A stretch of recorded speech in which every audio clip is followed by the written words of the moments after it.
is for the way you look at me. O is for the only one I see. V is very, very extraordinary. Now E is even more than anything that you'll adore. So love is all that I can give to you. Love is more than just a game for two. Two in love can make it. Take my heart, but please don't break it. Now love was made me and you.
Is for the way you look. You're looking at me, and now O is for the only one that I see. V is very, very extraordinary. Now E is even more than anyone that you adore. Now love is all that I can give to you.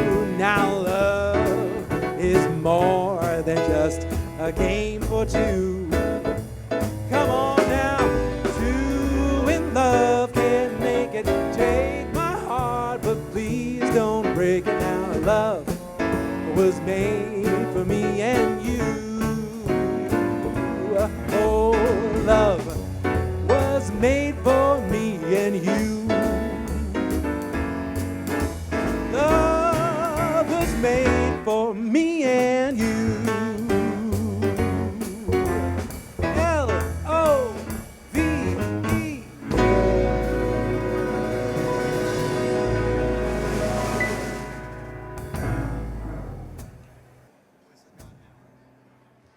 Good evening, ladies and gentlemen. Please welcome our toast mistress for the night, Brittany Johnson.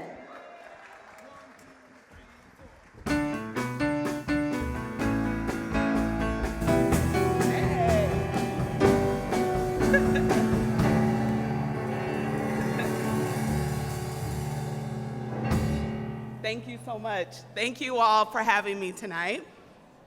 My name is Brittany Johnson, and I am honored to step in tonight as your Mistress of Ceremonies. Yes, thank you. Now, this marks my second time hosting this wonderful event, and I am so incredibly thrilled and honored to be back with all of you. Now, before we begin, I do want to take a moment to acknowledge my colleague and my friend, Karen Holmes Ward, who unfortunately, yes, many of you know her tonight, or many of you do know her, and unfortunately, she could not be here at this event tonight due to a family emergency. So we do want to send her our warmest thoughts, and we look forward to having her with us again in the future. With that said, everyone, welcome to a night at the theater. It's a spectacular, yes. This is a spectacular celebration honoring an extraordinary leader, visionary, and advocate for health equity, Dr. Kevin Churchwell.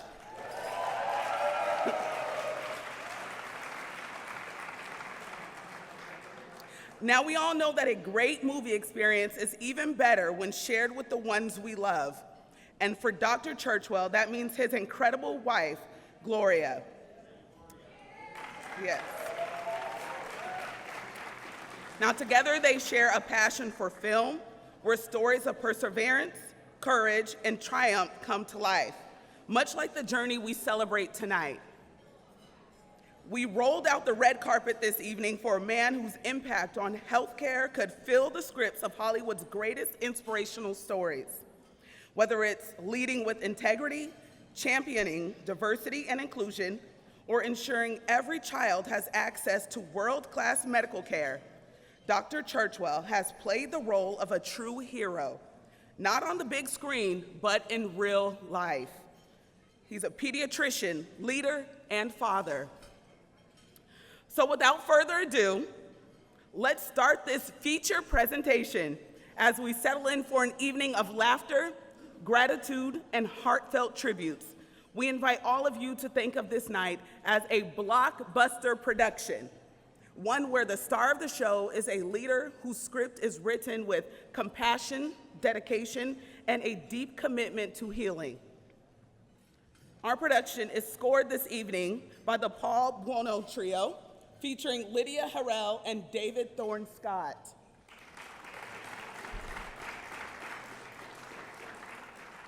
So get ready for an unforgettable evening as we toast to Dr. Kevin Churchwell, a true legend in healthcare and a leading man in the story of equity, diversity, and inclusivity. Every great film needs a stellar supporting cast, and tonight we are joined by an extraordinary group of individuals who have played key roles in making this evening possible. It is my pleasure to introduce you to our presenters for this evening's event. Presenters, when I call your name, if you can please stand as you are introduced and remain standing. First, I'd like to introduce a woman whose leadership and vision have made an immeasurable impact on health equity in Boston. The president and CEO of Whittier Street Healthcare, Frederica M. Williams.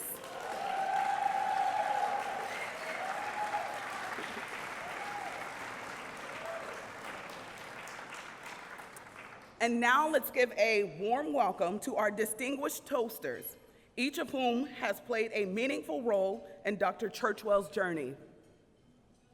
First, Gloria Respress Churchwell.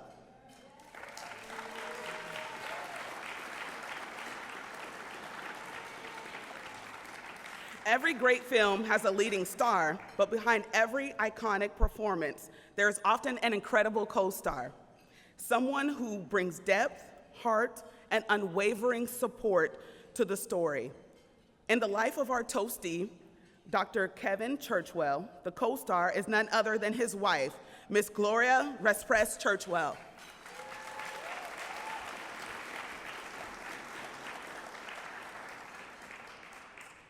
We'd like to introduce Dr. Andre L. Churchwell.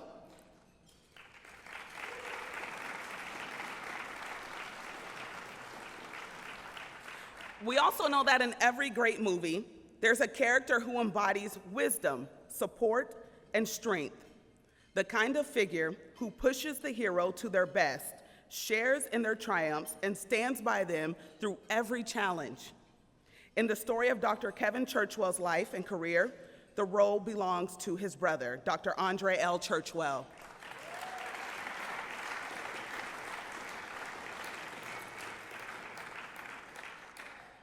The list of Dr. Churchwell's stellar supporting cast continues, or should I say the credits here, continues with our movie theme, with the next three toasters. These incredible individuals have each played vital roles in supporting Dr. Kevin Churchwell and his vision for advancing healthcare and equity. Douglas Berthume.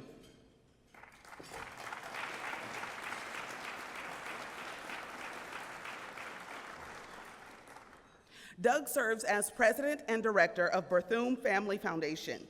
He is the chairman of the Boston Children's Hospital Board and a trustee of the University of Massachusetts Amherst Foundation. Next, we have Ralph Martin II, Esquire.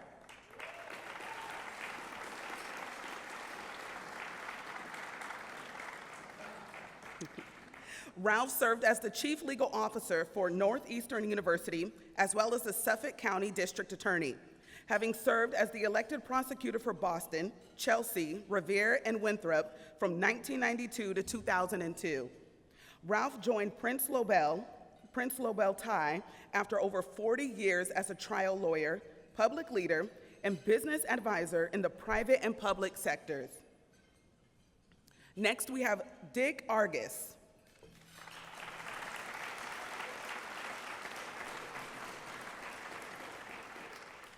Dick Argus serves as Executive Vice President, Hospital Chief Operating Officer, Chief Culture Officer at Boston Children's Hospital.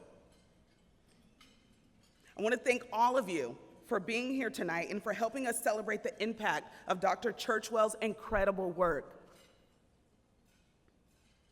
Now I ask you all to please stand.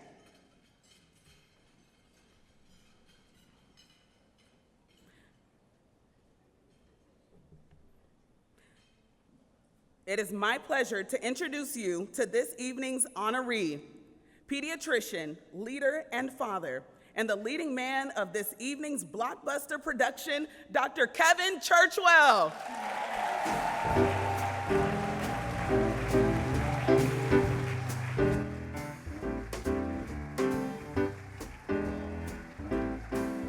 You're just too marvelous for words, like glorious, glamorous, and that old standby amorous. You're much too marvelous. I'll never find the words that say enough, tell enough. I mean, they just aren't swell enough. You're just too much, and oh, so very, very, to ever be in Webster's dictionary.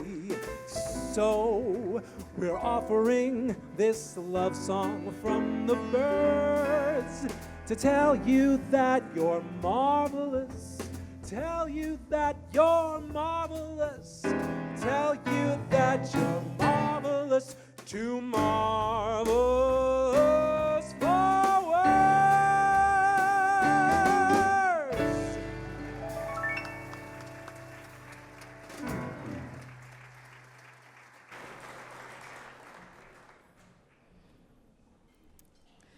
Our first presenter tonight requires no formal introduction. Now, every great film also has a visionary director, someone who brings the story to life, guides the cast, and ensures that every scene has meaning and impact. Tonight, as we toast our leading man, Dr. Kevin Churchwell, it's only fitting that we also shine the spotlight on another powerhouse leader, one whose dedication to health equity has transformed the lives of thousands in Boston. For more than 2 decades, Frederica Williams has been the director, producer, and driving force behind Whittier Street Health Center's incredible story. Under her leadership, Whittier has become a blockbuster success in community healthcare, expanding services, breaking down barriers, and ensuring that no one is left without access to the care that they need. Through twists and turns, whether economic challenges, a global pandemic, or shifts in federal funding, Frederica has kept the mission alive, proving that when trust is the foundation, the story of health equity can have a powerful and lasting impact. So as we continue this unforgettable evening, it is my honor to introduce the visionary leader who ensures that Whittier Street Health Center remains a beacon of hope, a safety net, and a champion for Boston's most vulnerable communities.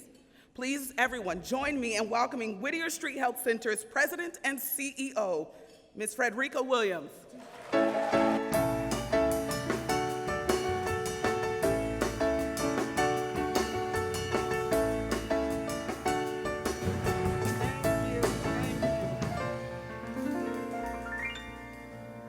Good evening, everyone.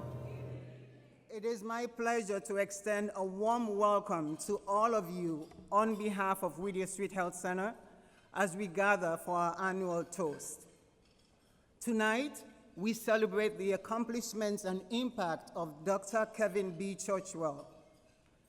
As Chief Executive Officer of Boston Children's Hospital, he provides visionary leadership and strategic direction, steering a dedicated team focused on advancing pediatric healthcare. Since his arrival in 2013 as Executive Vice President of Health Affairs and Chief Operating Officer, Kevin has been instrumental in transforming the hospital into a high reliability organization categorized by its strong focus on patient safety and commitment to excellence in healthcare delivery. He's a strong advocate for health equity and, in fact, established the Office of Health Equity and Inclusion at Children's in 2016. Since Dr. Churchwell was appointed as President and CEO in 2020, Boston Children's Hospital has implemented several key initiatives to support the health and well-being of all children. We are thrilled to honor him today. While we honor Dr. Churchwell for his ongoing contributions to the community and to society, there's also another important reason for tonight's gathering. This event serves as our largest annual fundraiser and comes at a time when many in our communities are facing overwhelming difficulties. Your support this evening is crucial than ever, as it helps us in our mission to provide the quality health care that everyone unquestionably deserves. Together, we can uplift and strengthen our community, bringing hope and positive change during these challenging times.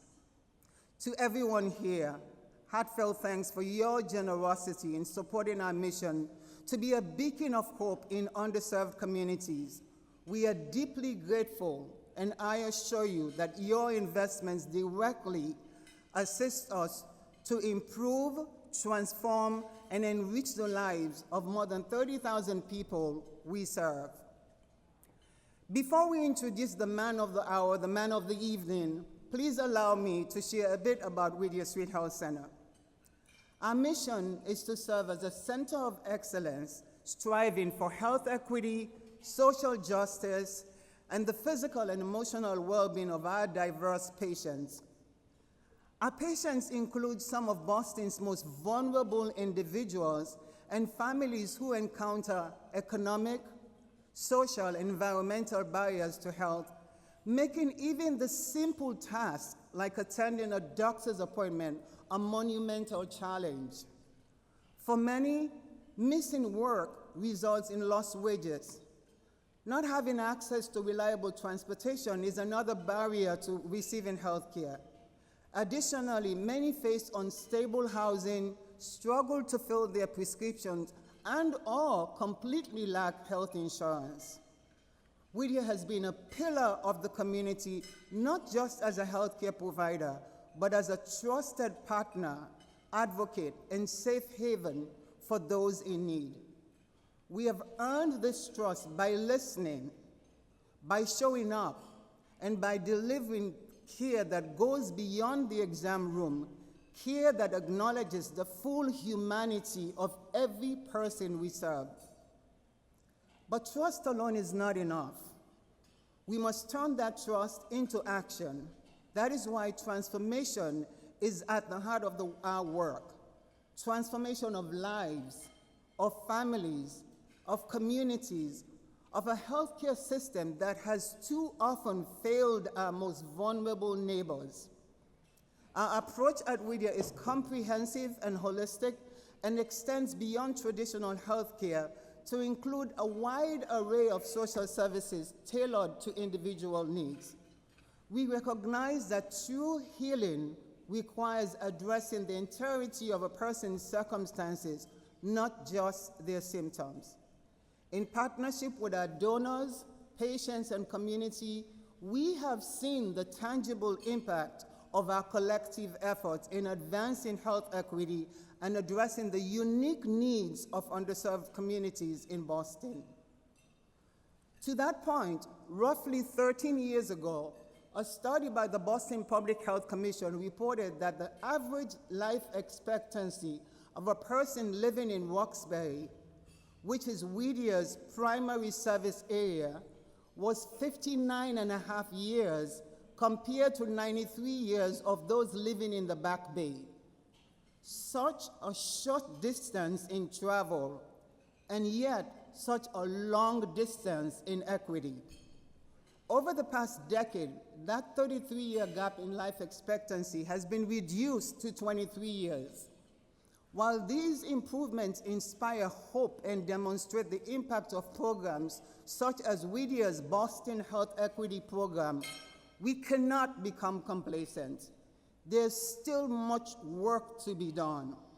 With your support, we are boldly tackling the issues of health inequities, ensuring that our community has access to the highest quality of care, regardless of their ability to pay for services. In addition to the holistic care and social services provided at our main site and our satellite clinic, we bring health care to patients where they are. Recently, we launched a new mobile dental and vision service van. As such, Whittier now operates 5 healthcare vans, each designed to meet people where they live, work, or play, and help to remove barriers to wellness support. And with your support, we have been able to broaden the scope of our programs to include several community outreach and education services. Our Wellness Institute provides access to safe and affordable fitness center and to fresh produce from our community garden. Our Center in Pregnancy program focuses on prenatal care in a group setting, fostering support among expectant mothers.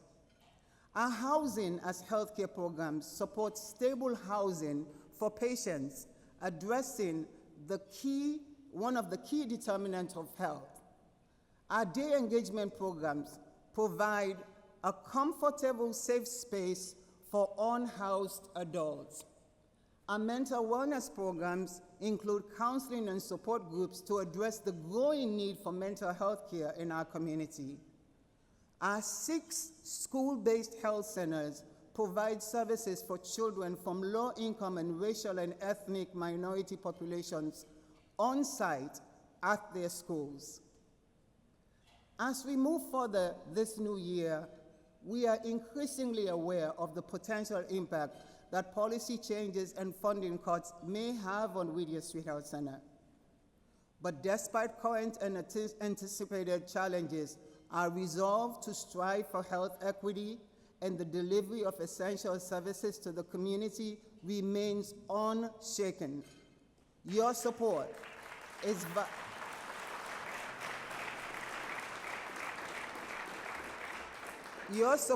vital in helping Whittier navigate and overcome any obstacles and continue our mission. We refuse to be constrained by limitations. You'll hear more about Whittier in a video tonight. And now, let's direct our full attention to our esteemed guest of honor and dedicated partner in our mission, Dr. Kevin B. Churchwell.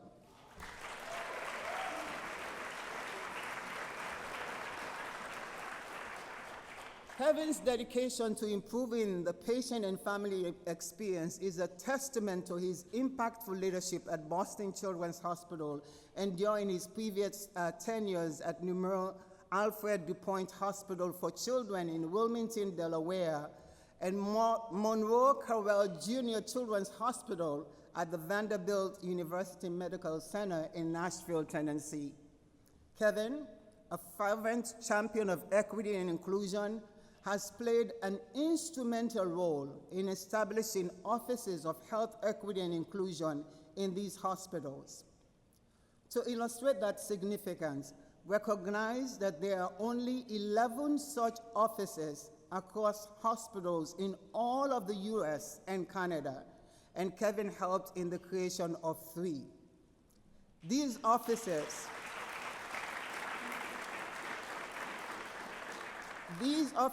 are part of his broader commitment to ensuring that all children have access to the best possible health care.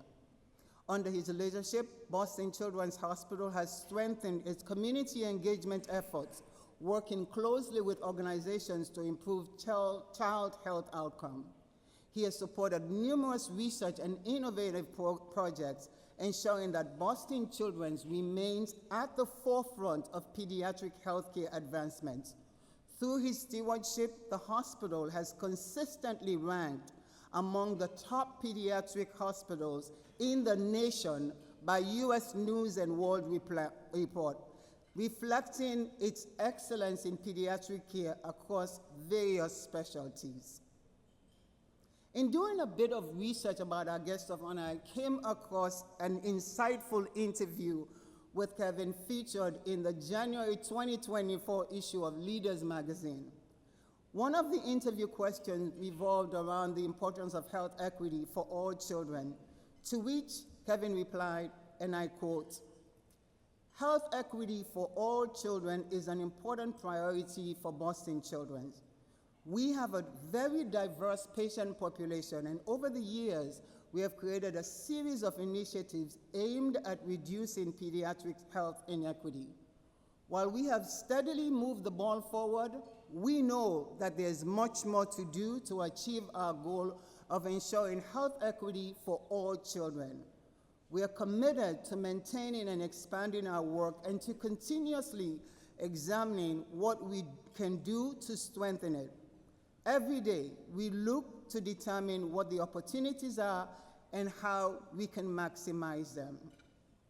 Well said, Dr. Churchwell, well said. We applaud your dedication. We applaud your dedication to the health and well-being of all children. Please join me in another round of applause for our honoree, Dr. Kevin Lee Churchwell. You can stand, yes.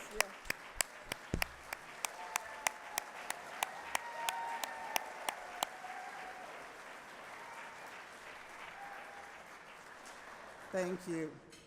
Many people have worked hard to make this evening a success. Firstly, I'd like to thank our Toast Committee and this year's co-chairs, Dr. Rishma Kilwaramani and Dr. Jeff Leiden of Vertex Pharmaceuticals. We're grateful for your leadership and support.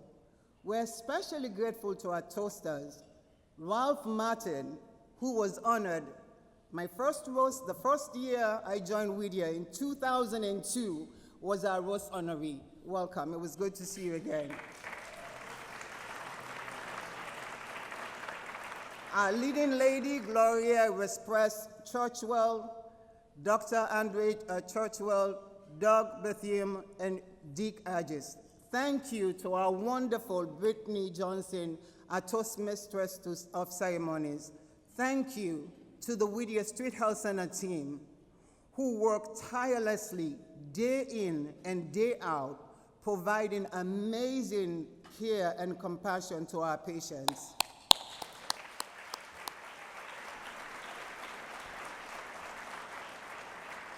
We're grateful to Raffinelli Events and the Hilton Boston Park Plaza Hotel for this wonderful venue and meal that you're about to enjoy. And thank you to the Paul Bueno Trio featuring Lydia Harrell and David Thorne Scott for your musical interludes that have really added to our celebration tonight. A round of applause, please.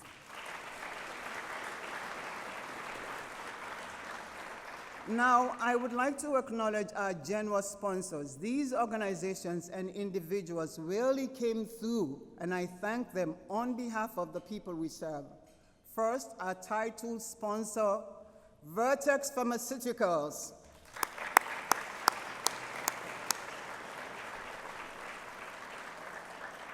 Our presenting sponsors, Boston Children's Hospital, Eversource Energy, and Thermo Fisher Scientific. Our lead sponsors, New England Development, Tom and Donna May, Bank of America, and Doug and Diana Bethune. Thanks to our benefactors, Bob and Kathy Mahoney, Blue Cross Blue Shield of Massachusetts, Liberty Mutual, Ropes, and Gray, and CRISPR Therapeutics. Finally, we thank our generous patrons and contributors whose names are scrolling here, and you'll also find printed in our program booklet. Because of your investments in public health, Whittier will do more. We will expand our footprint and care for more people. We will forge new partnerships and launch even more programs based on evidence-based guidelines.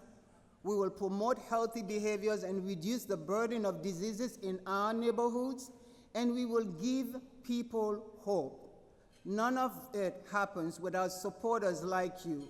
So once again, thank you for your care and generosity.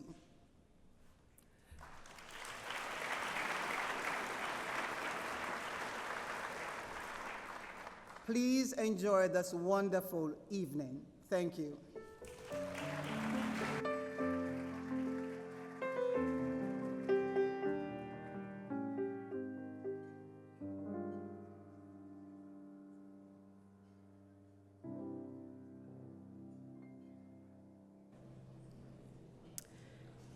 In every great film, there's a story that needs to be told.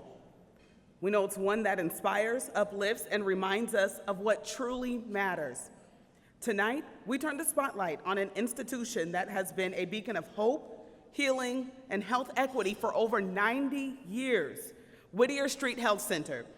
Tonight, we invite you all to take a closer look at the impact of Whittier on the lives it touches and the urgent need for continued support.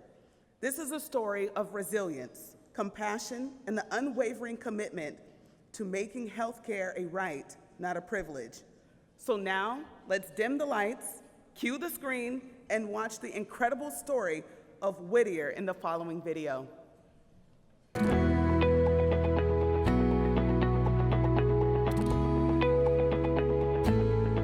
Every day we come in, it's a fresh day, a fresh set of challenges.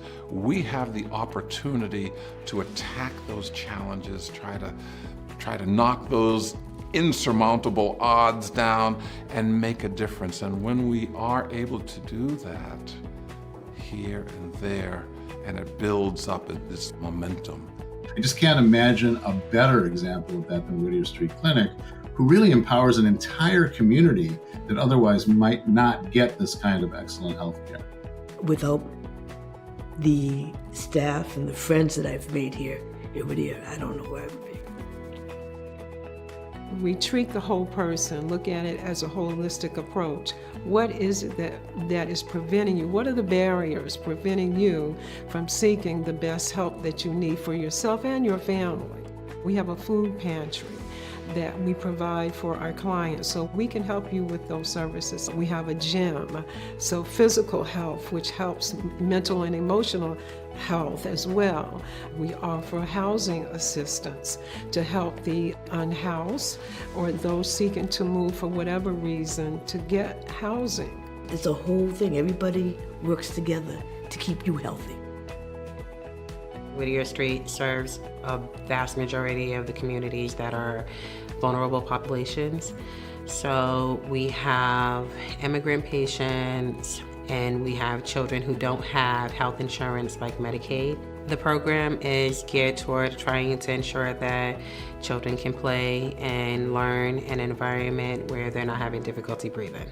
Any child who has either airway reactive disease or asthma is going to have some challenges pertaining to anything. He caught bronchiolitis when he was little, like about a year old. So ever since then, he's been on nebulizer treatment, but more so when he's sick.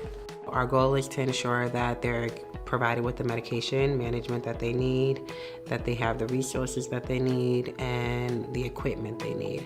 Thank you, Whittier. Centering of pregnancy is an alternative to the traditional one-on-one visits for prenatal patients.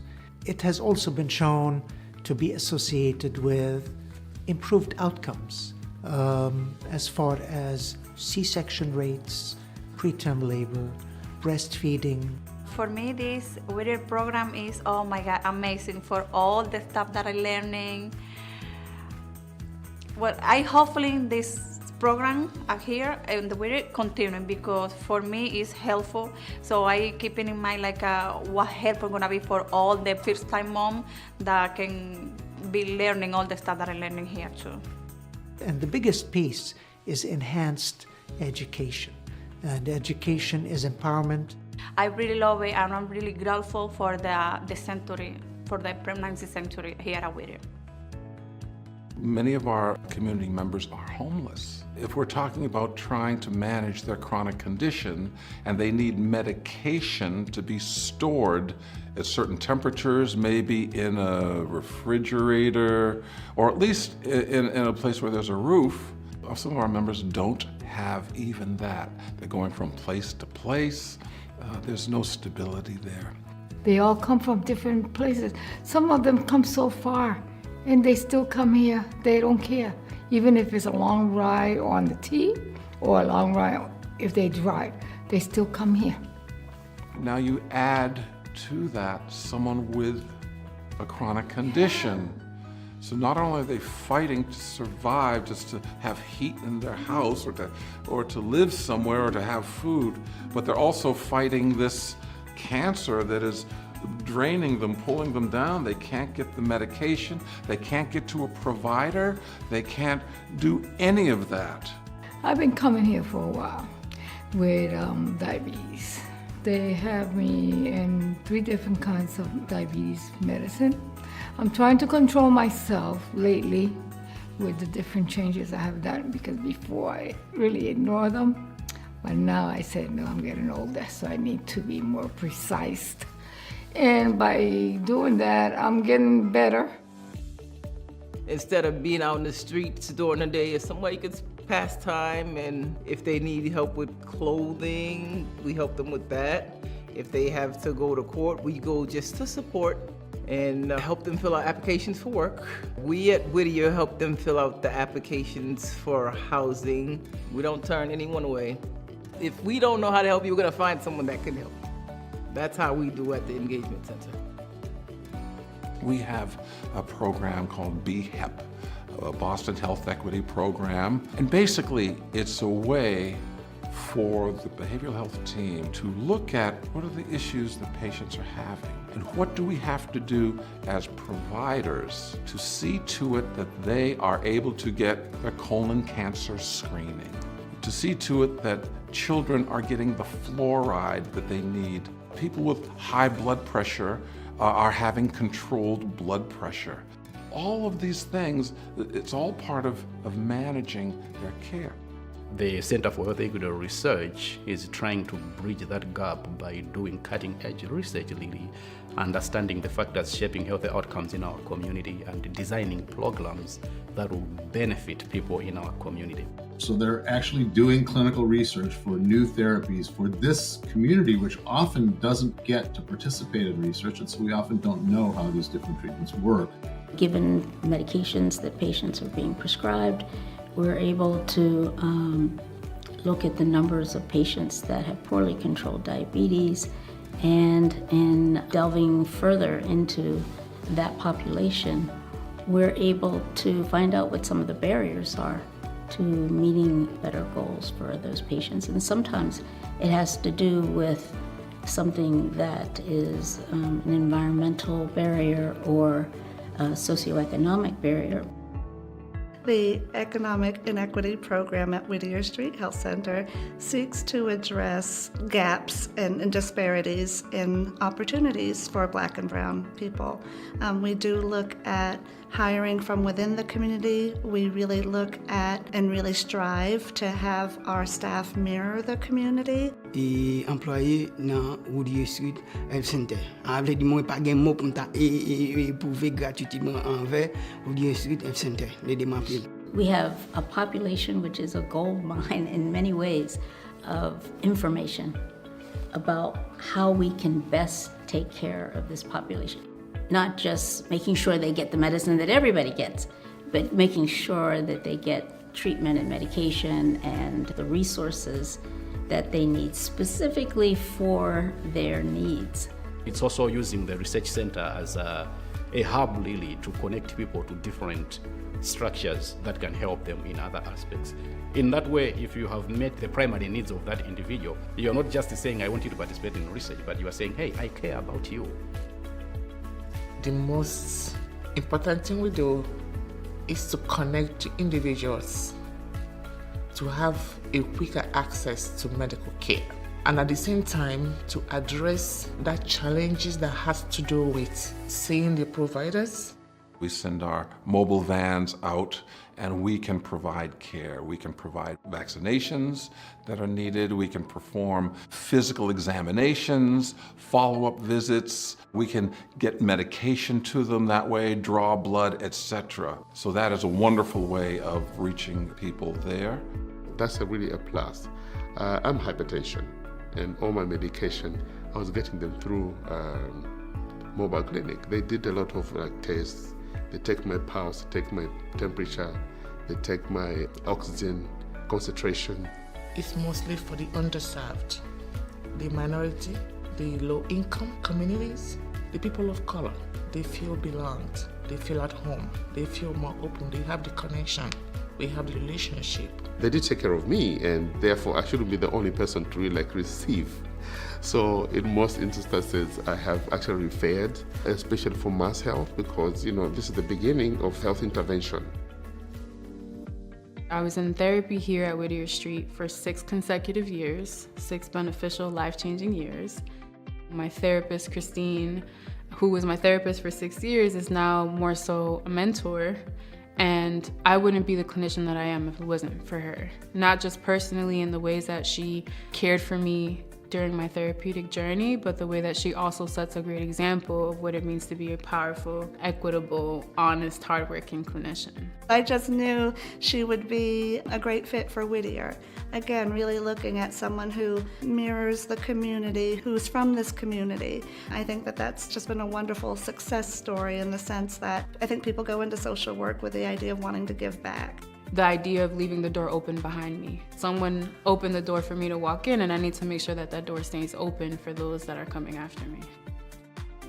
Whittier absolutely focuses on the barriers to health and creating programs, because Whittier is not just a health center. We're that place where people come. It's like sort of like that warm hug. If they need a winter coat, they know to come here. If they need a hot meal, they know to come here. We just need more. And by having more, we can reach more, we can do more, and hopefully there can be better health for all. So you might ask, well, why support Whittier Street? There are many, many good causes that one can support in Boston, which is true. But I really can't imagine a better cause than Whittier Street, because it not only provides health care to so many individuals, it actually strengthens the community. By providing this sort of social and healthcare safety net, the community is stronger, the community is better, and we're doing the right thing for people.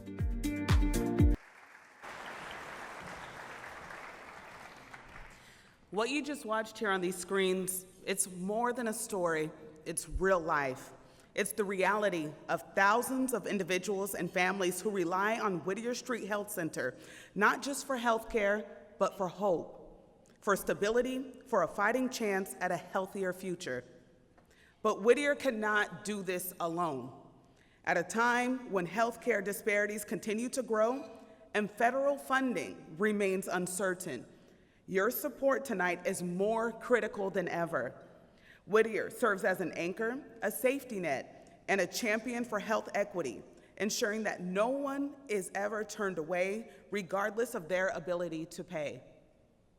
Tonight, we have an opportunity to be part of something truly meaningful, to invest in a future where healthcare is accessible, where lives are saved, and where communities thrive.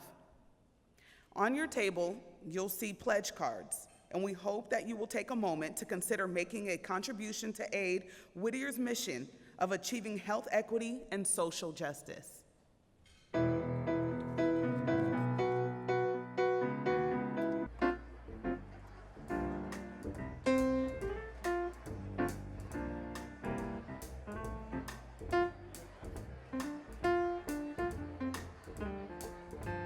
Oh, the shark pretty teeth, dear, and he shows them pearly white. Just the jackknifers make it easier, and he keeps it out of sight. When the shark bites with his teeth, dear, scarlet billows start to spread. Fancy gloves, though, where's Macahee, yeah. So there's no trace of red on the sidewalk. Sunday morning lies a body oozing light. Someone sneaking round the corner. Is that someone, a Mac the Night? From a tugboat, oh, by the river, a cement bag's drooping down. Yeah, the cement's just for the weight, dear. Bet you Mackie's back in town. Look here, Louis Miller disappeared, dear, after drawing out his cash. And Maggie spends like a sailor. Did our boy didn't do something right? I shook your tall dream, then he died for lightning Lanyard. Oh yeah, sweet Lucy Brown. The line forms on the right, dear. Now that Mackie's back in town. Now that Mackie's back in town. Look out, Mackie's back.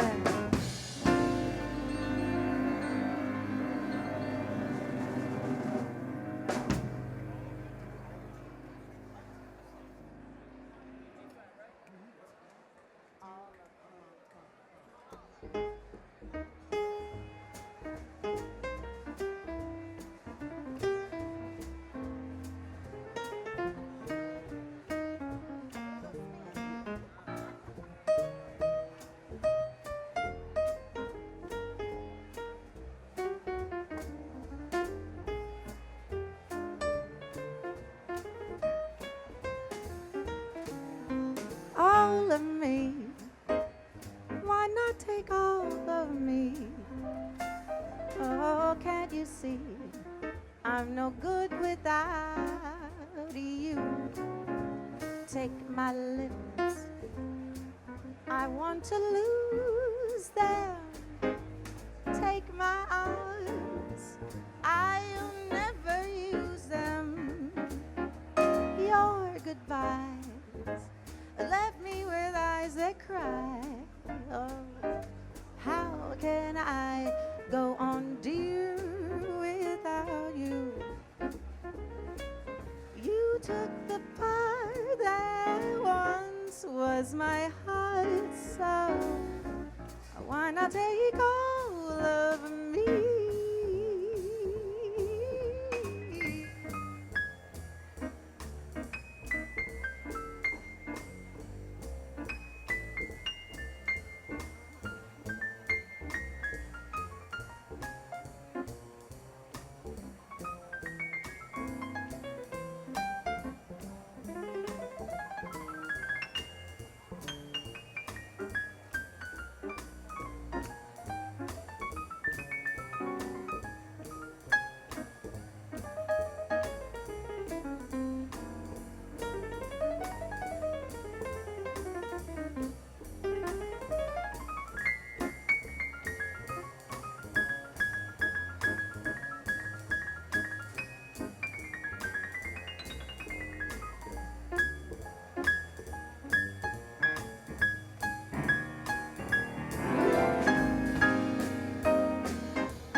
my lips. I wanna lose them. Take my arms, you know I'm never gonna use them. Your goodbyes left me with eyes that cry. Whoa, how can I go on, dear, without you? You took the part that once was my heart, but why not take all of her? Why not take all of her? Why not take all of me?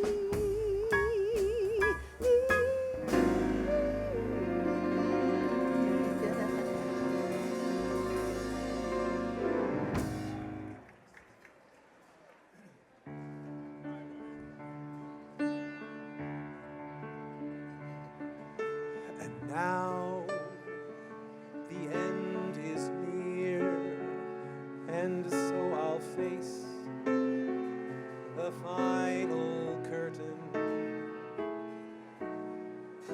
My friend, I'll say it clear, I'll state my case, of which I'm certain. I've lived a life that's full. I've traveled each and every byway and more, much more than this. I did it my way. Regrets, I've had a few, but then again, too few to mention. I did what I had to do and saw it through without exemption. I planned each charted course, each careful step along the byway, and more, much more than this. I did it my way. Yes, there were times, I'm sure you knew, when I bit off more than I could chew. But through it all, when there was doubt, I ate it up and spit it out. I faced it all and still stood tall and did it my way. I've loved and laughed and cried. I've had my fill, my share of losing. But now, as tears subside, I find it all so amusing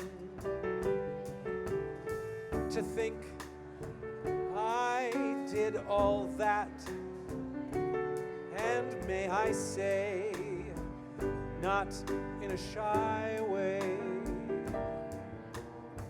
Oh no, not me. I did it my way. For what is a man? What has he got? If not himself, then he has not to say the things he truly feels, and not the words of one who kneels. I faced it all and took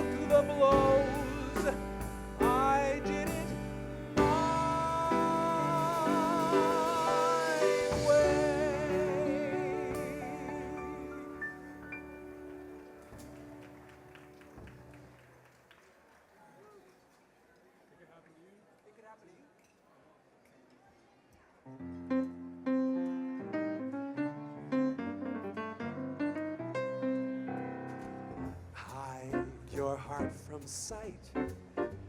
Go on and lock your dreams at night. It could happen to you. Don't count stars, or you might stumble.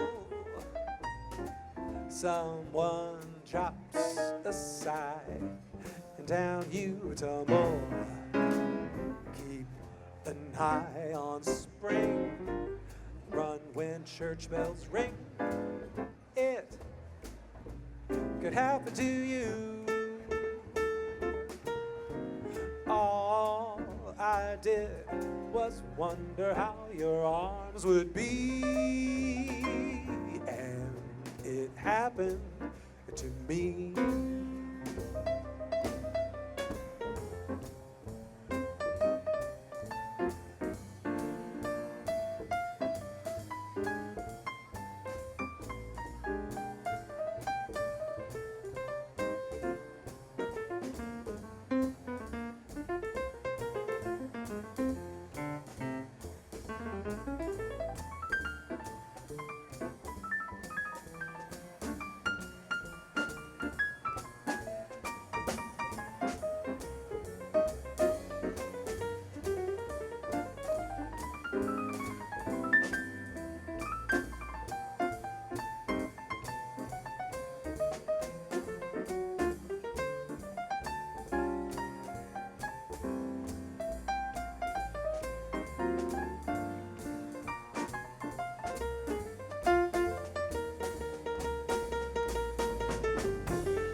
Hide your heart from sight, lock your dreams at night. It could happen to you. Don't count stars or you might stumble. Someone drops a sigh, someone drops a sigh, and down you tumble. Keep an eye on spring. Run when church bells ring. It could happen, it could happen, it happened to you. All I did was wonder how your arms would be. And it happened, yes, it happened. And it happened to me.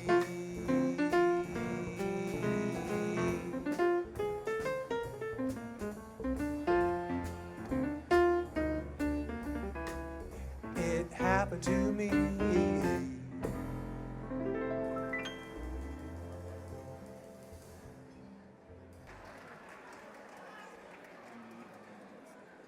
Everyone, let's give another round of applause, please, to the Paul Buono Trio.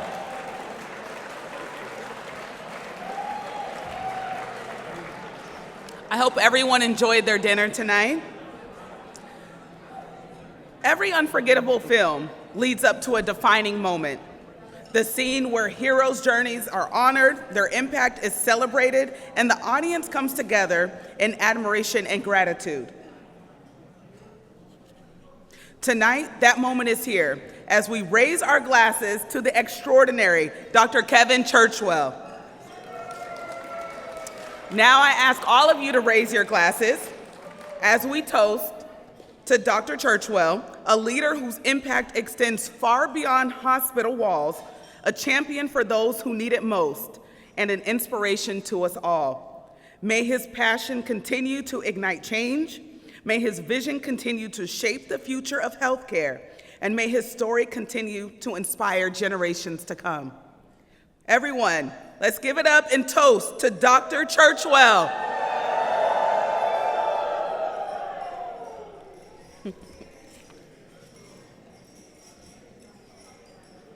And as we toast, I'd like to please welcome tonight's first toaster, Dick Argus, Executive Vice President, Hospital Chief Operating Officer, and Chief Culture Officer at Boston Children's Hospital.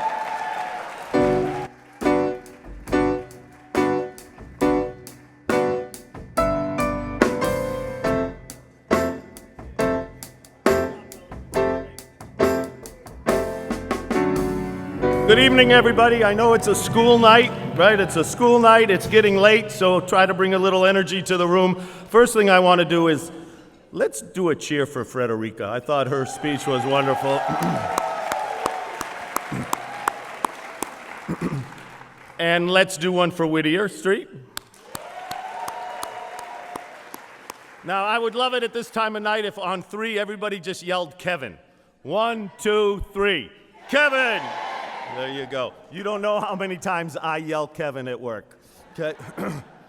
So, Kevin, I wish tonight was a roast, but it's not. So I'm going to do 80% nice things. So I have worked for several CEOs in my career and had a variety of different relationships with each of them.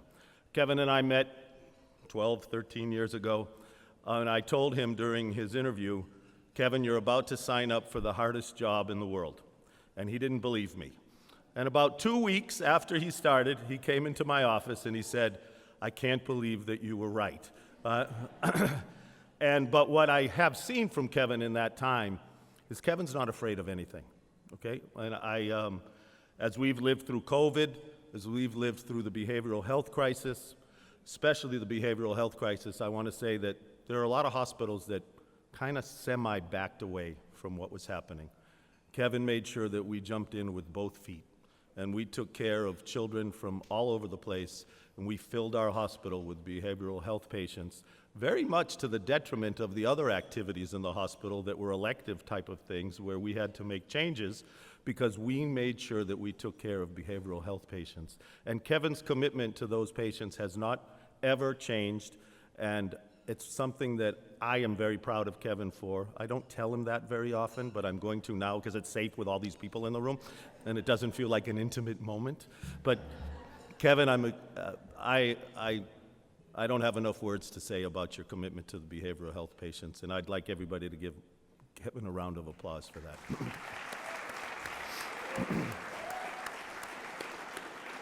The other thing that Kevin has done in a way that it's been a while for Boston Children's.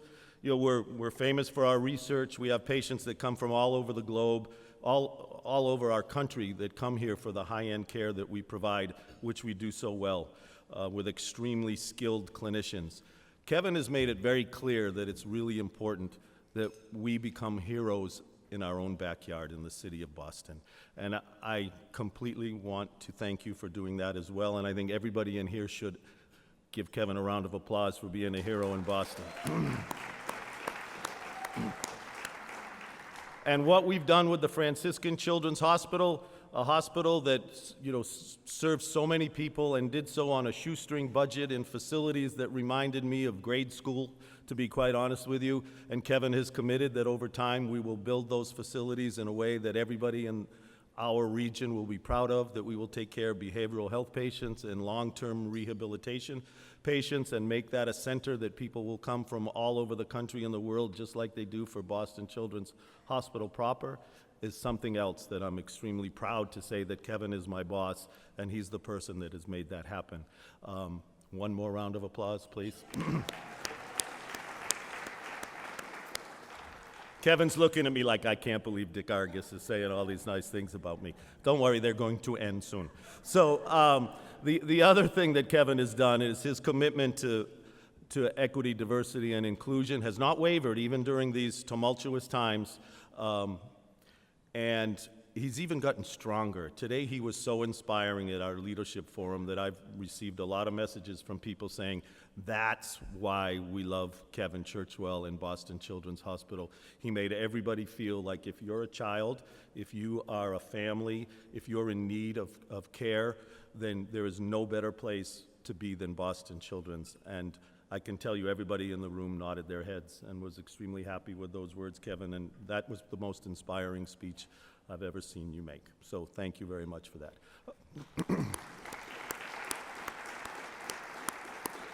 Okay, so now the other part that I have a minute left, right? And so, Kevin and I have a fiery relationship 20% of the time, right? 80% of the time we're very aligned, it's easy conversation, we look at each other and can't say wow, how did we agree on that so easy, And, Kevin always gives me assignments that I have one eye closed when I look at them and say, really? But the other 20% of the time, Kevin and I know your brother is here, I feel like I'm arguing with my brother, with Kevin, all right? And we argue, and the people outside the office can hear us, and when I walk outside and Kevin stays in his office, they kind of open their eyes and go, oh my God, are you in trouble? I'm like, no, Kevin and I were just having a conversation. And at the end of that conversation, Kevin will always apologize to me. I'm like, why are you apologizing? I'm from Brockton. We don't apologize for anything, right? But, Kevin, MIT, Vanderbilt, right, Harvard, Boston Children's, he just has a soft-spoken, humble way to do his job, which I admire very much. And, Kevin, I've worked for 4 CEOs in 3 different hospitals. I never have had that relationship with anyone else. And while we may argue, and, while I can always tell when you're mad at me, because when Kevin's mad at me, he never says, I'm really mad at you. He'll call me into the office and say, Dick, have you taken a vacation lately? He'll say, Dick, why don't you take tomorrow off, right? And then I know something happened. I'm like, well, what did I do? What did I do, Kevin? But I will say it's been 12, 13 wonderful years. I have tremendous respect for you. You never act like you deserve your job. You act like you've earned it, and you are a true servant leader, and you act like you have the responsibility of shepherding so many people and so many investments, so many families, and you do it in a very humble way, and I think that's what's special about Kevin Churchwell. And so thank you for giving me the opportunity to talk about you. I wish this was a roast because I have 20 minutes of roast material, okay? But anyways, we'll do that some other time, and I'm looking forward to that. But everybody should be very proud and very comfortable that we have a leader like Kevin Churchwell leading Boston Children's in our own backyard, making a difference here locally, regionally, nationally, and globally. I can't think of someone who could do a better job of doing that. So thank you, Kevin.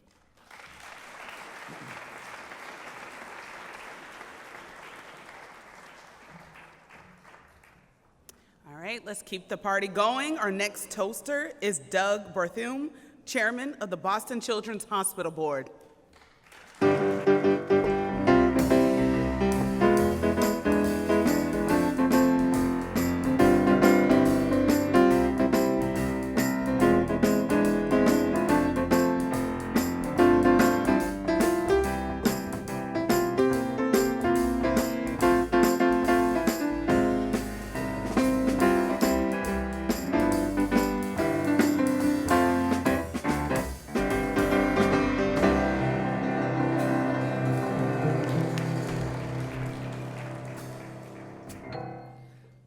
I won't be nearly as extemporaneous. I think the first thing that's absolutely necessary is we need to emphasize to Kevin that this evening is not meant to be a retirement event. Kevin returned to Boston Children's in 2013 in a senior position after a very successful soirees in healthcare outside of Boston.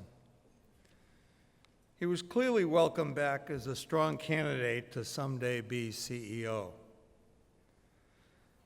But one question from the Board of Trustees was, how would this non-Bostonian navigate the rather untranquil waters of New England healthcare. Following two iconic CEOs in Jim Mandel and Sandy Fenwick, I'm pleased to tell you that Dr. Churchwell has knocked the ball out of the park and has more than lived up to the challenge. In the time he has been CEO, he has become a sought-after senior advisor in the Boston and the U.S. community. He's joined the boards of MIT, Children's Hospital Association, the Boston Roundtable, the Boys and Girls Club of Boston, and the Mass Hospital Association. I don't know where he finds the time. As a new CEO, he was faced with leading the institution through the terrifying COVID epidemic and stood out as a go-to expert to other healthcare leaders, and the hospital emerged strong and healthy as a result of his leadership. Through this trial by fire, he has become a sought-out thought leader in children's health by other hospital CEOs, government leaders, and academics.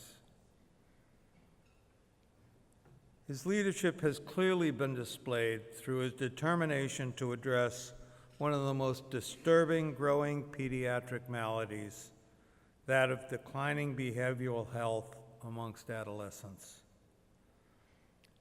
By driving the merger with Franciscan Children's and laying the groundwork for a major capital expansion on the site of Franciscans, he has put the power and prestige of Boston Children's Hospital behind alleviating this condition that has grown so fast and was pushed even faster by COVID.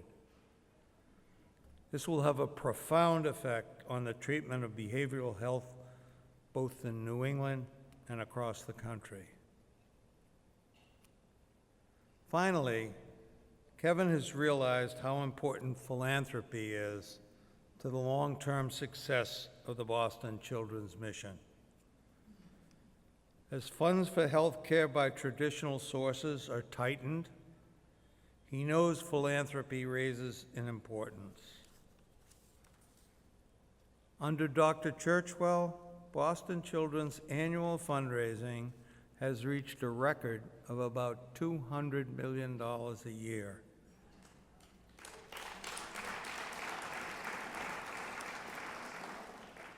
That's a testament to his hard work and his support. I think you'd agree that the future of the world's best pediatric institution is in excellent hands. Thank you, and I'd like to rise a ceremonial toast to Kevin Churchwell, President. Thank you.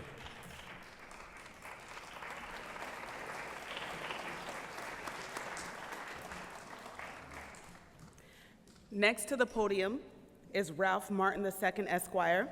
As mentioned earlier by Frederica Williams, Ralph Martin was the 2002 Roast honoree by Whittier Street Health Center. His tagline in 2002 was Master of the Court. Ralph is the first African-American district attorney in Suffolk County's history. He was recognized for his leadership by former President Bill Clinton and former Attorney General Janet Reno, and traveled across the country to both lecture and consult on the business and strategy of managing and reducing crime. Whittier Street Health Center is pleased to welcome their 2002 honoree as he toasts, Dr. Kevin Churchwell.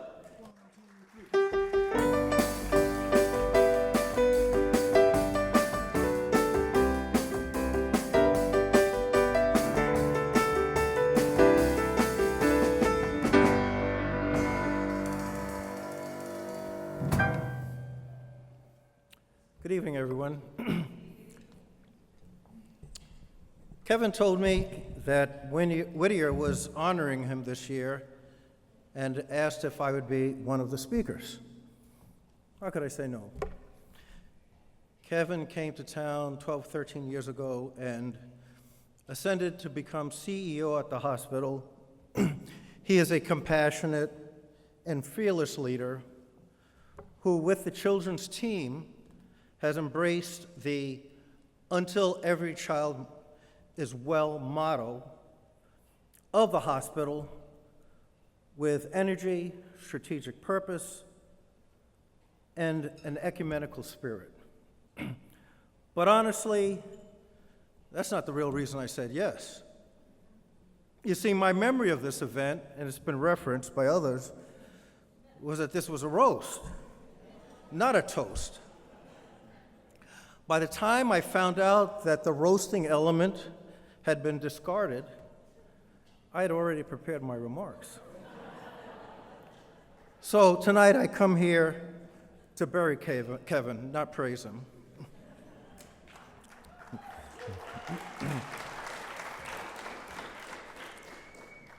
But let me acknowledge something that's very important.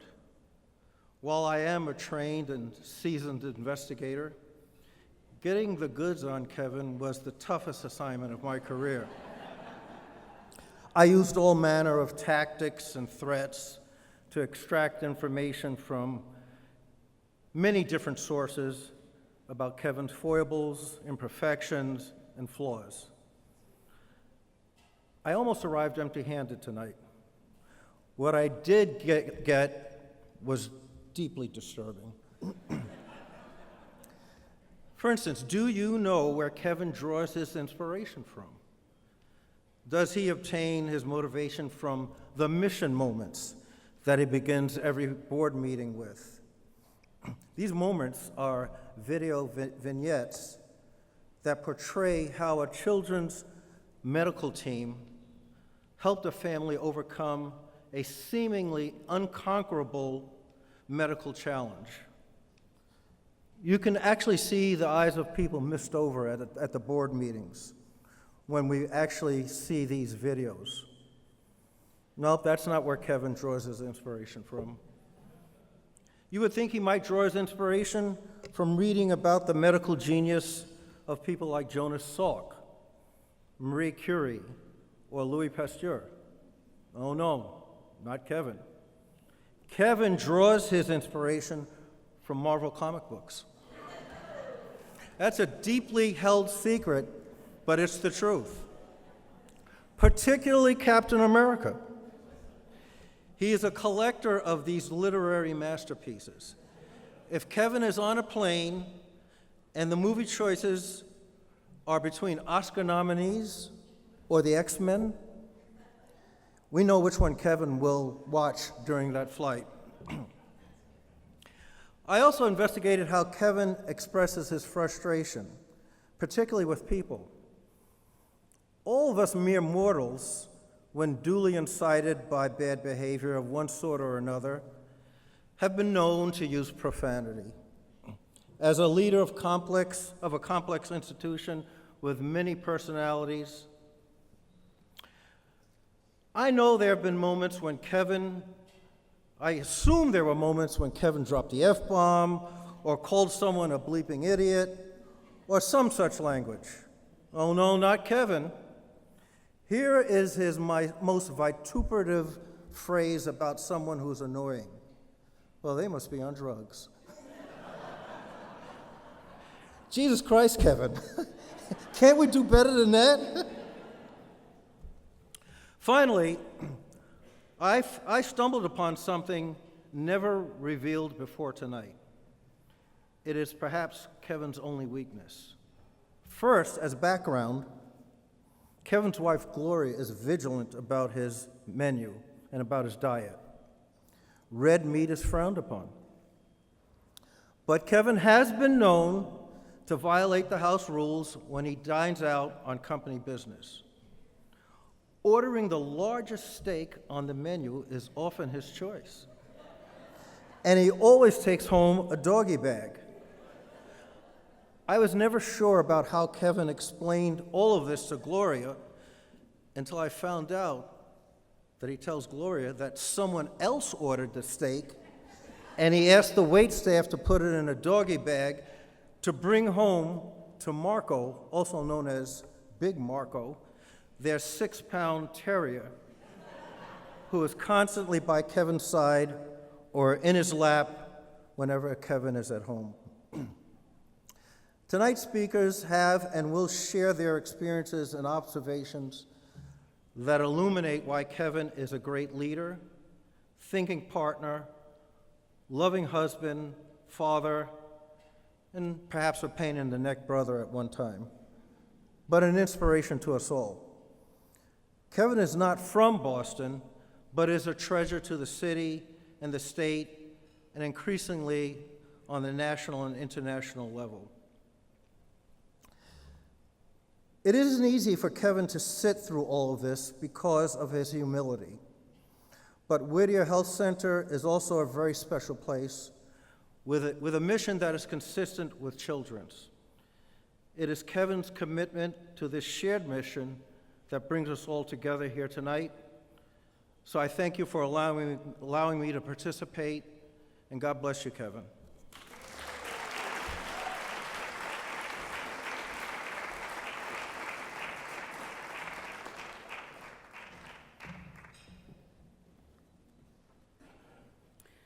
Next, please join me in welcoming Dr. Andre L. Churchwell, brother of Kevin Churchwell.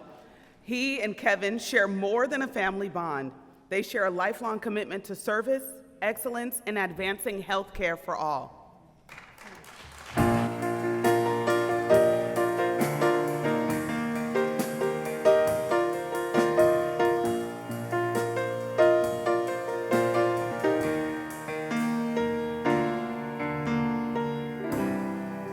Knots are up here. Okay, that's all right. Excellent. Thank you all. Well, thank you all for allowing me the opportunity to share some comments about my brother, Kevin Churchwell. One thing I do want to mention is that you got it right about the Marvel Comics. We have about 5,000 Marvel comics from the early 60s to the early 90s in plastic bags in my basement that are being hoarded to be sold probably for our grandchildren's education in college here at Harvard and MIT. So there we go. I'm Senior Advisor on Inclusion and Community Outreach for Vanderbilt University and Professor of Medicine in Vanderbilt School of Medicine, and one of Kevin's 2 older brothers, but not the oldest, please. I was asked to offer some salient remarks regarding Kevin.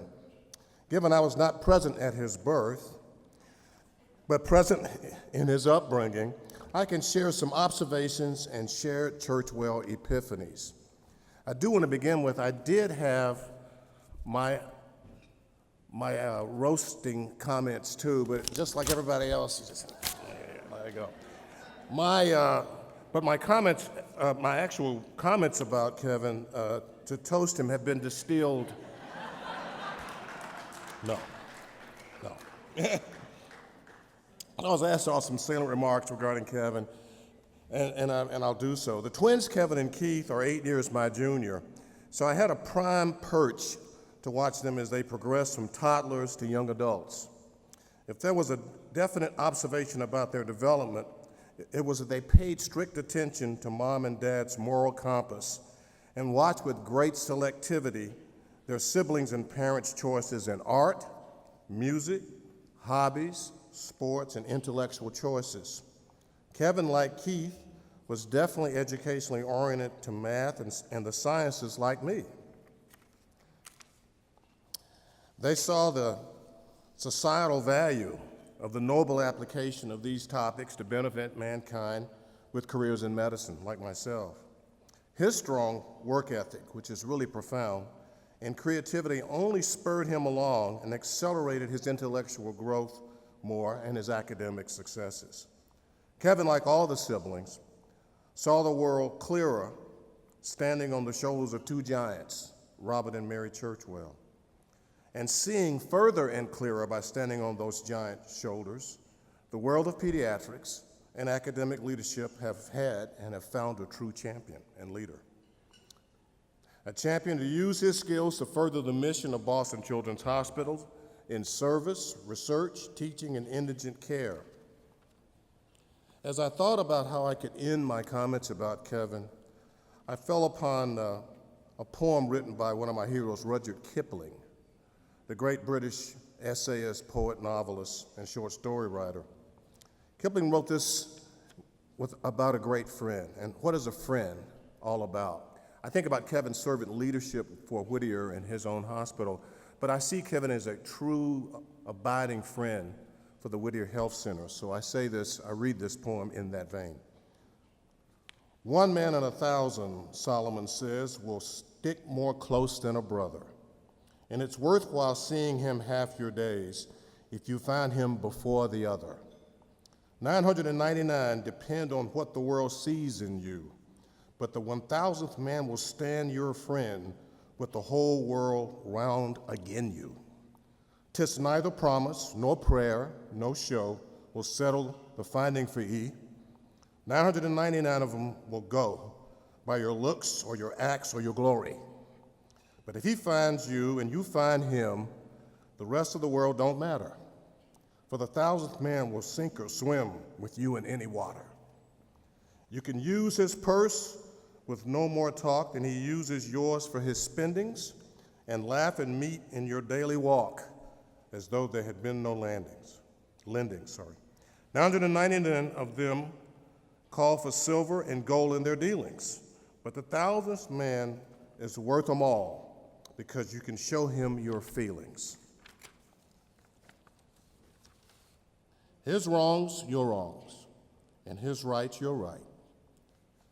In season or out of season, stand up and back at all men's sight. With that, for your only reason, 999 can't bide the shame or mocking or laughter, but the 1,000th man will stand by your side to the gallows foot and after. That's my brother Kevin.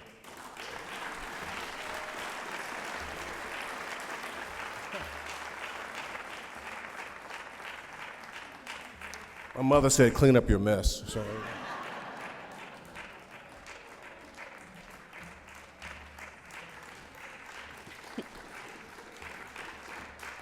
This evening's final toaster is Kevin's wife, Gloria Respres Churchwell. Together, Gloria and Kevin have built a life filled with purpose, passion, and service. Please welcome to the podium, Gloria Respres Churchwell.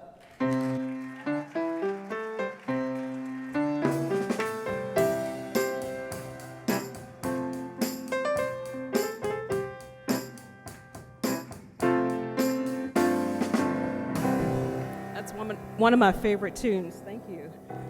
I want to start with a quintessential Kevin. This morning, I woke up knowing about this event and very happy. And I said, Kevin, today is your day. And quintessential Kevin said, today is Thursday, and tomorrow is Friday. He never takes things, it never goes to his head. He's a very humble person, and that's been said, and I live with him, and that is really the truth. And I just want to share a little bit about my version of Kevin, as well as our children's version of their dad. This toast tonight may push Kevin out of his comfort zone, as he's not one to seek the spotlight. Yet, when it comes to ensuring the well-being of children, he steps up without hesitation. His humility and dedication are a true inspiration.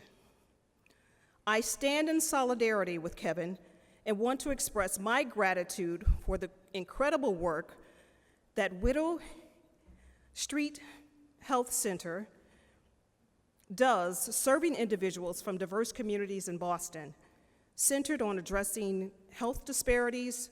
Thank you for providing crucial, innovative healthcare services that truly make a difference in our community. I want to give a quick round of applause to Widow.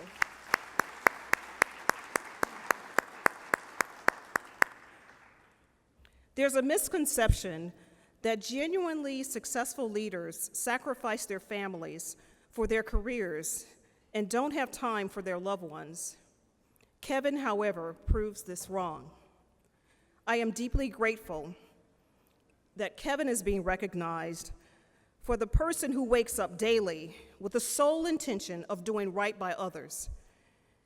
Your recognition of Kevin, his efforts, is a testament to his impact. Yes, he's human. He definitely makes mistakes. And as his wife, I want to let you know, he definitely makes mistakes. But as a husband, a father, and CEO of Boston Children's, he puts in an incredible amount of effort to get it right. His dedication is truly commendable. When I first met Kevin, he was a starting resident at Boston Children's, and I was involved in a summer program at Harvard.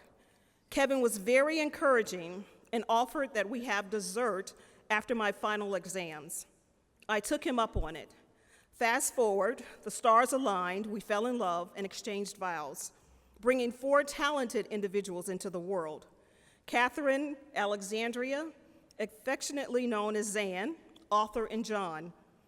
They could not make it tonight because of their work and graduate study schedules, but they did send a message about their dad. Collectively, they shared, when it comes to our father, he is a dedicated leader. Leading for Dad is a delicate balance between guiding and deciding what's best for the greater good. It's not about having all the answers, it's about making mistakes and learning from them. But what sets Dad apart is his genuine care and intentionality in his actions. Dad is dedicated to doing the right thing, even if it's not the most popular thing. He has the purest of hearts and displays enormous empathy to anyone he meets. Dad has a knack for problem solving and staying calm under pressure. If you need a quote from Robert Frost, he is definitely your guy. He is the definition of a dedicated leader. Dad is always supportive. His genuine kindness and perseverance and infectious inspiration is just wonderful for us to know that we need to continue to try to emulate. We deeply appreciate all the sacrifices Dad has made for us, from driving us to practices and rehearsals to waiting in the car for us during our late night activities. His dedication to our extracurricular activities is a testament to his love and support. No one leads alone, and even though this honor is for our father, it will be unacceptable not to mention our mother. And they told me I had to read this, because I told them it was for their dad. But they said our parents are a team, a force, making the impossible possible. We never fully comprehend their sacrifices for us, but we know they couldn't only do it together. We are only stronger together. Congratulations, Dad, and as you often say, strong work. Love Kat, Zan, Art, and John. As my adult children beautifully put it, Kevin is a husband and father who intentionally wants his family to know they are loved. Like his brother Andre, traveling from Nashville with his beautiful spouse and my sister-in-law, Doretha. As Andre shared, he's always been about family, and his commitment to us is a source of warmth and love in our lives. We have a running joke within our family that Uncle Kevin is a baby whisperer who can speak to the babies, not sure how, but he has his way of letting them know that they are loved. This joke stems from Kevin's uncanny ability to comfort and connect with babies. He has a gentle touch and a soothing voice that is instantly, it calms them. Whenever a baby is born into the Churchwell family, Kevin has a moment with them, letting them know in his unique way that they are in a family that will love and support them throughout their life's journey. So as I conclude, I want you to know that that dessert that I had with Kevin on our first date was the best dessert I've ever had. His love of family gets richer and sweeter with each passing moment. I'm truly grateful to call him my friend and my husband. His dedication to his family is truly inspiring, and I couldn't be prouder of him. Congratulations, Kevin, on this well-deserved night.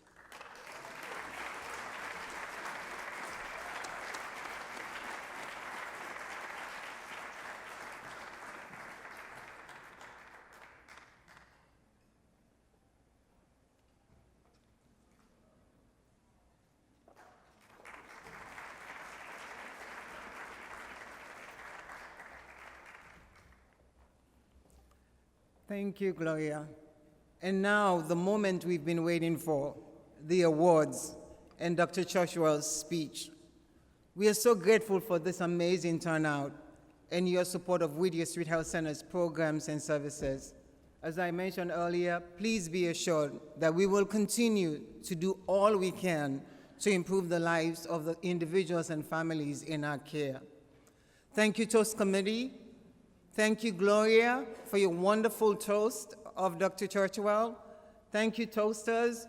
Thank you, Roasters, Ralph Martin, and for your tributes to Kevin.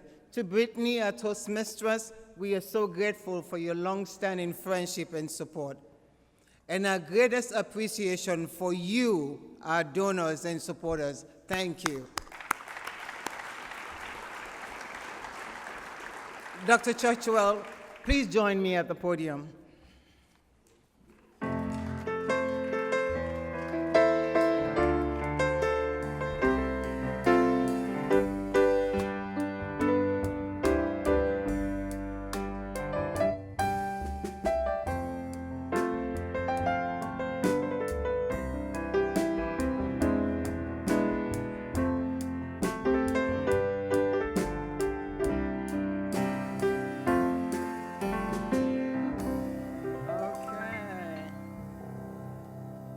After hearing from your wife, brother, and friends speak tonight, one message is clear. In every endeavor, your innovative leadership, compassion, and integrity has shone through, earning you the admiration and respect of all who had the privilege of crossing your path. In recognition of your groundbreaking contributions within the fields of medicine, which has expanded access to treatment and quality care for underserved individuals, we honor you with the Partnership Award. This award represents the symbiosis necessary for true success in the pursuit of any objective. We are grateful for our long-standing partnership with Boston Children's Hospital and our shared vision to address health equity and the health and well-being of all children. We are thankful for your positive impact as a pediatrician, leader, and father. Congratulations.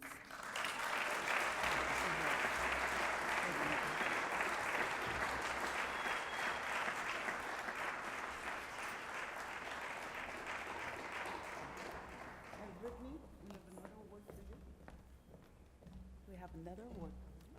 We have a fairy picture. Friend.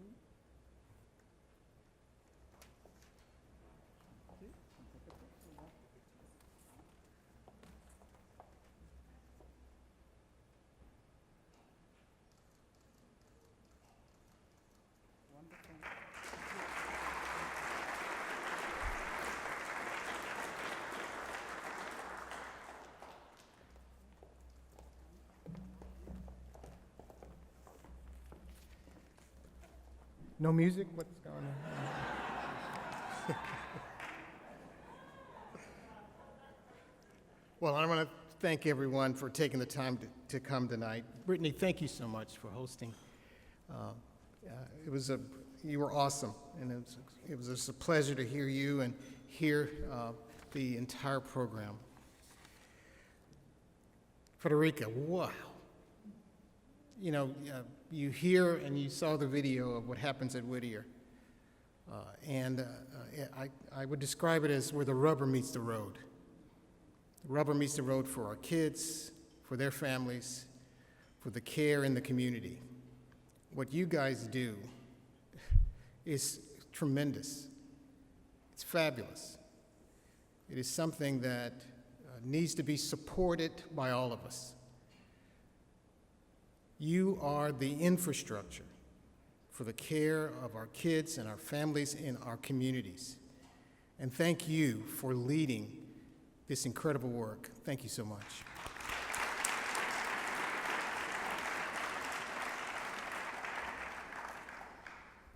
So I am honored and humbled and grateful for this evening.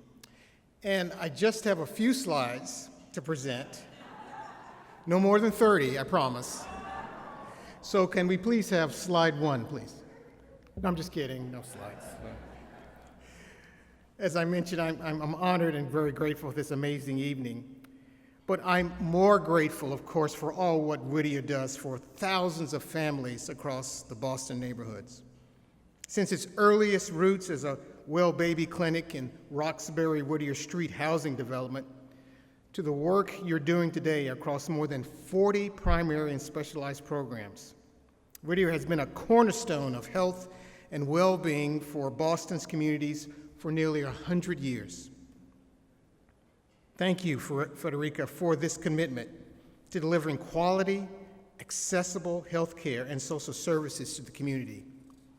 Through the years, we, Boston Children's, we've been proud to work together in our mutual commitment to caring for the communities that together make this city we call home so extraordinary. The work we do together is important. It's more important than ever. We have vulnerable populations under more stress than ever, which makes it more important than ever, to strengthen our partnerships and stand together for our families. Thank you all that serve at Whittier once again for the great work you do every day. I also want to mention that I heard a lot of things about myself, about what I do at Boston Children's and et cetera. And I just want to tell you, it's not about me.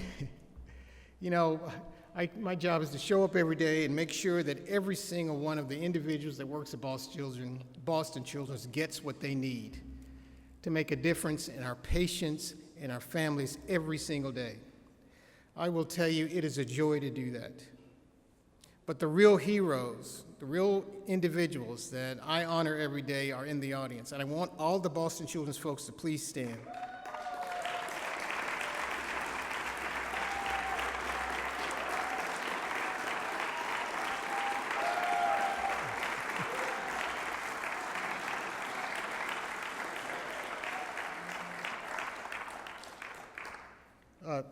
And off script, just for another second, you know, Steve Karp is here.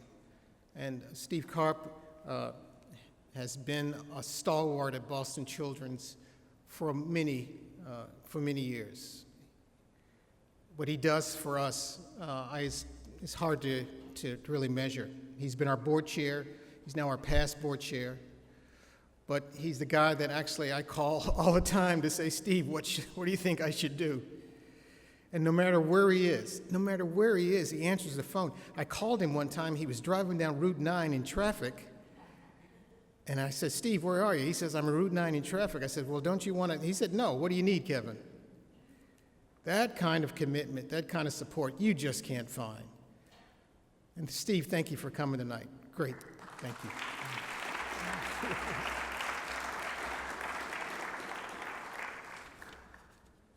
Now, I'm very appreciative of all my roasters and toasters, and I want to thank you for taking the time to be here tonight. So I'm going to spend a few minutes just thanking you. I promise that you guys were really kind to me, so my goal is not to roast, but to toast you.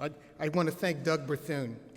Doug is our current board chair at Boston Children's Hospital. He is an incredible individual who continues to keep Boston Children's at the forefront of how he thinks about his work and the support that he provides. You know, Doug and I spend time together, and I think that our wives kind of think that we're kind of have a bromance here. Because, you know, I go to Gloria and I say, you know, I've got a meeting with Doug. I got to meet Doug Bethune. I've got to call him. And I heard that Diana says the same thing. Doug, you know, I'm going to talk to Kevin. You know, we're not talking about the Patriots or anything, you know, but we're talking about what's happening at Boston Children's, and we're talking about the importance of that. And Doug, thank you so much. We couldn't have a better board chair. And thank you for your leadership. Also, I want to thank Ralph Martin. You know, Ralph, you truly supported me and my family since our arrival here in Boston, and that has truly made an incredible difference. Now, just a little joke about Ralph. So Ralph is now times two a grandfather. And the thing he's finding out about that it's totally different from being a father and a grandfather, right? As a father, your child comes to you and says, Dad, can I have this? Can we do this? And your usual response is, no. Now, a grandfather, he's going to find out. The grandchild comes up to him and says, Granddad, can I have this? Can we do? And you know what you're going to say, Ralph? You're going to say yes. And you're going to say yes to everything. You're going to say yes to things that are unbelievable. I hope you don't have an allergy to anything, because your grandkid's going to walk up to you and say, Granddad, can you eat this? And you know what you're going to do? You're going to say yes. I hope you have an EpiPen available. Ralph, thank you. Your guidance and support has never wavered, and you get it right 100% of the time. And again, Ralph, that truly makes all the difference. Dick, I want to thank you. Thank you for your unwavering support and friendship. You know, as Dick mentioned, I have asked him to do some difficult things, and he has never failed. He has never wavered. And he's done it for the betterment of our patients and families and for our staff. Now, a little humor for Dick. You know, Dick, I'm glad you wore a shirt.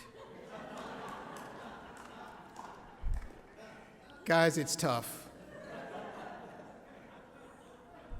We got the shirt, but he doesn't have any socks on. Andre, can you please talk to him, please? Dick, thank you. I want to thank my parents. Andre mentioned our parents, Robert Churchwell and Mary Churchwell. I'm asked many times how 5 siblings, 4 boys and a girl, how we achieved a certain amount of achievement. My brother Andre is a cardiologist, a vice chancellor, retired from Vanderbilt University, leading cardiologist in the country. I tell you that if you have a problem,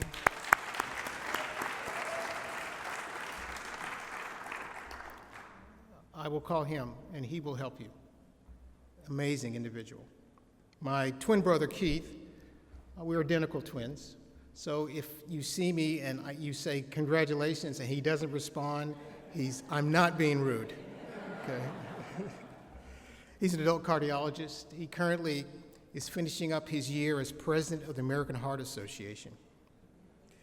Our oldest brother, Robert Churchwell, is a principal, educator in the public school systems in Nashville, Tennessee, and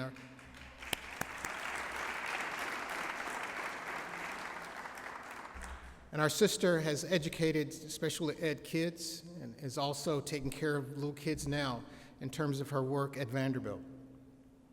So that's a certain amount of achievement. It all came from our parents, our mother and father. They provided love, expectations, and an example of how to live a life well lived.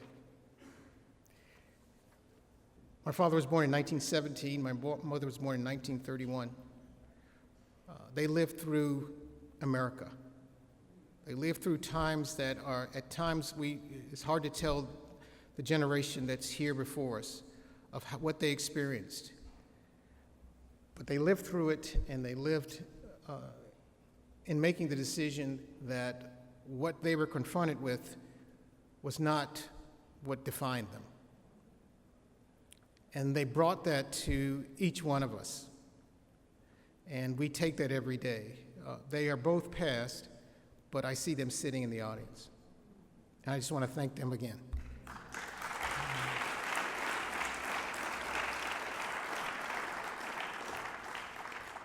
I do want to thank Andre for coming tonight. Thank him and Doretha for taking the time to come up from Nashville to be with us today. Andre has always been someone I've worked to be like. and have developed my life looking to his as an example, being the best physician. He is the consummate Renaissance man. I've always appreciated the opportunity to get his hand-me-down clothes,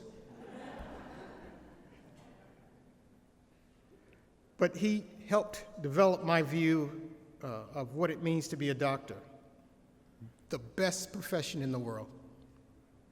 You know, his advice when he left me, dropped me off when I started my internship at Boston Children's, was a one-sentence advice. His advice was, Kevin, gutter to gutter. Now, I'd like the kids from the Boys and Girls Club to really listen now.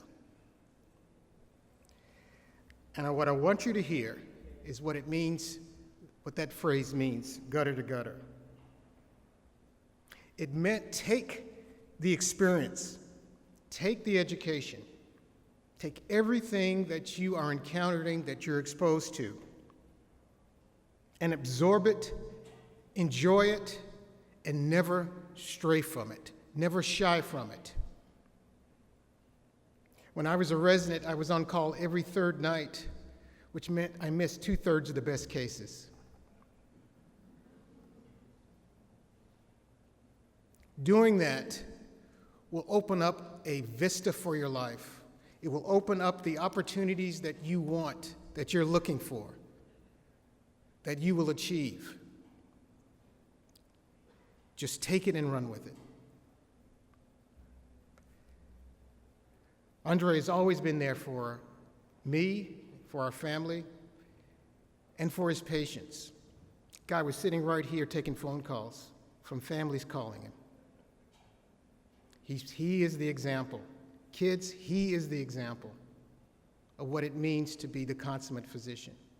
Thank you, Andre.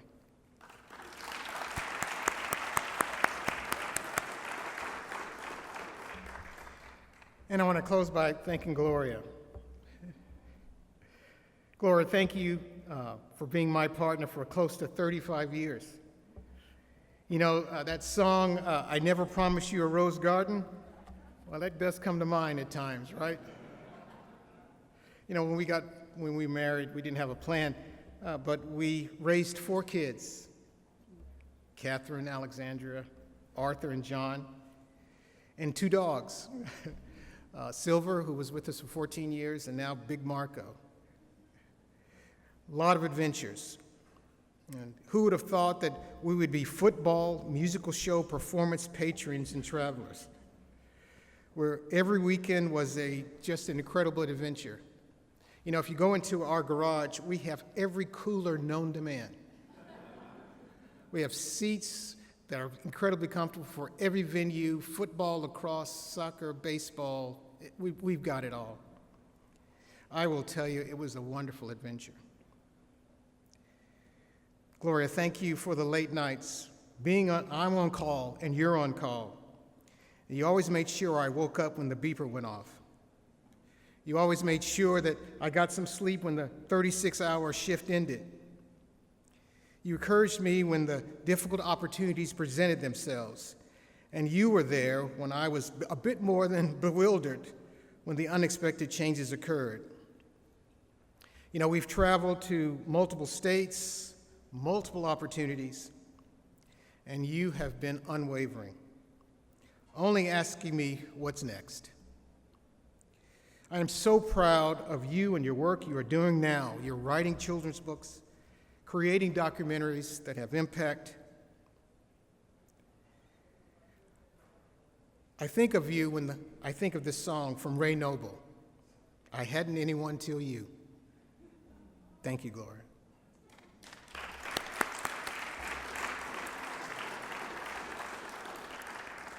I want to thank all of you for taking the time to be here tonight. It's really a true and honor to be part of this incredible night. Thank you so much. Thank you.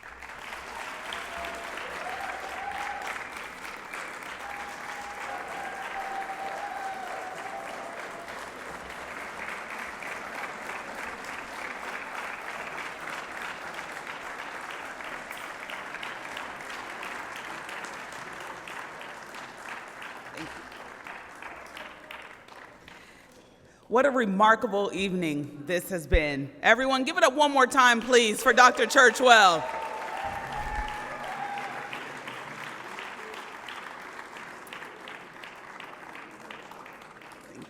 Tonight has been a celebration of leadership, impact, and the power of community. Tonight, we have honored Dr. Kevin Churchwell, a visionary whose dedication to equity, excellence, and compassion in healthcare has transformed countless lives. We have been inspired by his journey, moved by the stories shared tonight, and reminded of the importance of supporting institutions like Whittier Street Health Center, which continues to serve as a lifeline for so many in our community. But as the credits roll on this evening, our role in this story is far from over. The work continues, and it's very important work, as you have seen. And the need, it remains great. Your generosity and support ensure that Whittier can keep providing critical care to those who need it most. So thank you all for standing with us, for believing in this mission, and for being part of the change. On behalf of Whittier Street Health Center, the Toast Committee, and Dr. Churchwell and his family, thank you all for being here tonight. Good night, and drive home safe, everyone.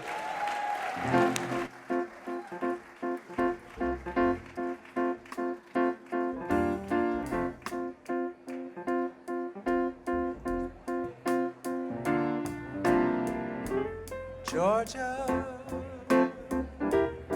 Georgia, the whole day through, just an old sweet song keeps Georgia on my mind. Oh, oh, Georgia, oh, Georgia, a song of you comes as sweet and clear, comes as sweet and clear as moonlight on